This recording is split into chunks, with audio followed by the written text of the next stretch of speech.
The last step of the moving process is unloading, and that means our efforts at this stage are our last chance to create the final impression of quality for our customers, an impression that stays with them until the next time they move. Our role in unloading is to safely transfer the customer's belongings from the van or container to the residence and place them as directed by the customer. Now, there are some obvious similarities between loading and unloading. First, the van operator or crew leader is again responsible for supervising the process, and as items are unloaded, the customer decides on their positioning. Also, all the steps for protecting the house must be followed again for unloading, including rug runners, padding doors, doorways, and stair railings, and checking that we have safe paths for unloading. Just as furniture is padded in the residence before loading, it is unpadded in the residence during unloading to protect it from damage as it's carried. For the same reason, furniture should only be moved once from the van or container to the residence. The customer is heavily involved in the unloading process. Although you can also use written information on the carton to help identify where they go, always try to verify with the customer that you are placing items in the right room and in the correct position. Before unloading, check the room layout with the customer to familiarize yourself with how the rooms are identified. You may want to make a map of the residence so there's no question about which room is which. There might not be the same number of rooms in the new residence, so the customer will probably make decisions on the spot about the placement of the item. Once you've clarified the room layout, you'll bring the items in from the van or container. When the shipment was loaded, an inventory was taken to create a record of the items shipped. So for unloading, the inventory is used to check off items as they're brought in. Hopefully the customer will be the person who checks items off, but they sometimes ask us to do it. And if they do, have the customer waive their right to check off and have them sign it. If a proper checkoff at delivery is performed using Fast Track or a handheld scanner, the inventory control form, or bingo sheet, is not required. Since tags are not visible until items are unwrapped, van operators and crew leaders prefer to deliver all items into the home and then scan the tags once unloading is complete. For items that have not been identified as delivered during the checkoff, the van operator or crew leader should go through the home with the customer to find and scan each item noted as not delivered. If a bingo sheet is used, the customer should be positioned near the entrance of the house, and they have the responsibility of checking off each inventory number as the item is brought in. They'll also be directing the mover to the proper room for each item. Since furniture is unpadded in the residence, you obviously won't be able to see its tag until the piece is unwrapped. Once you carry the item into the proper room and unwrap the item, make sure that it's scanned for Fast Track or check the tag number and report it to the customer doing the checkoff on the bingo sheet. And never remove a tag from any item, since it may be needed later for verification. If a carton or item is untagged, we place it aside until the shipment is completely unloaded. Then we can try to identify the item from any that still aren't noted as delivered. If you can't find an item, be sure to let the van operator or crew leader know. Remember that as the carrier, we must reassemble all items that were disassembled at origin, unless the customer specifically requests us not to. And appliances that were serviced by the customer or a third party should be handled by them.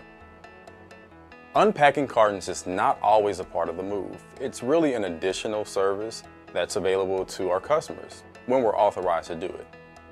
Unpacking is a part of unloading that often confuses customers. Usually they don't always understand what our unpacking service includes, and they may be expecting services that aren't really part of the unpacking.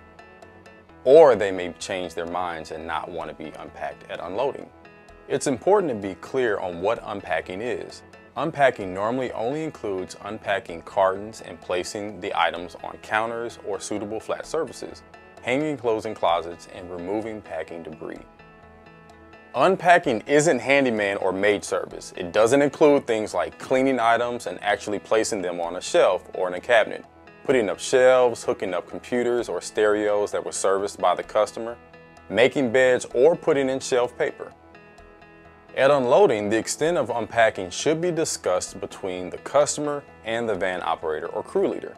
Depending on the customer's needs, the van operator or crew leader will let you know what services will be authorized. If you are authorized to unpack, you should ask the customer what order they prefer for unpacking items. We always suggest that they give top priority to those items they'll need quickly. Kitchen utensils, pots and pans, and bed linens are usually items that they'll need the same day they move in.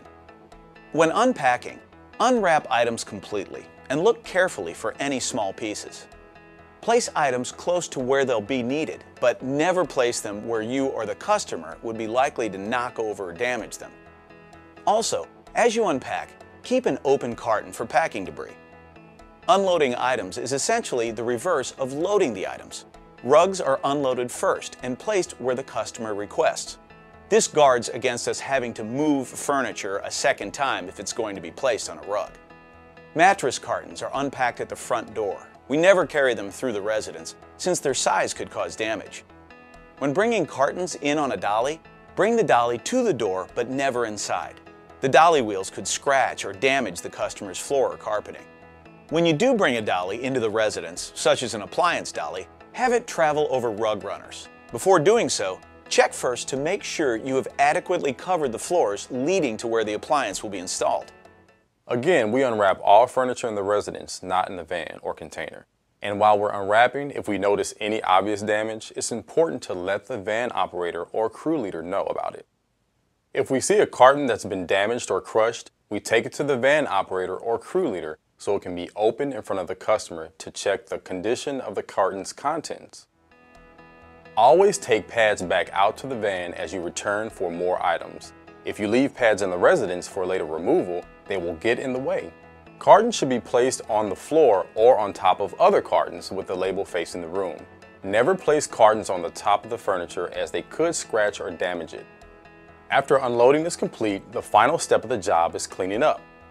Walk through the house and remove any rug runners, dollies, tools, or other equipment and any packing debris left behind. Check for and remove any empty cartons the customer doesn't want to keep, and sweep up any dirt or mud if it was tracked in by the crew.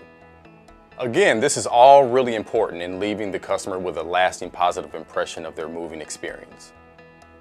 And your job isn't over until the van or container is cleaned up too. A lot of times this can be accomplished while the van operator or crew leader is going over the final documents with the customer. Fold any unfolded pads and separate the clean and dirty pads. Secure any loose dollies or equipment for safety and sweep out the van or container and clean up any debris.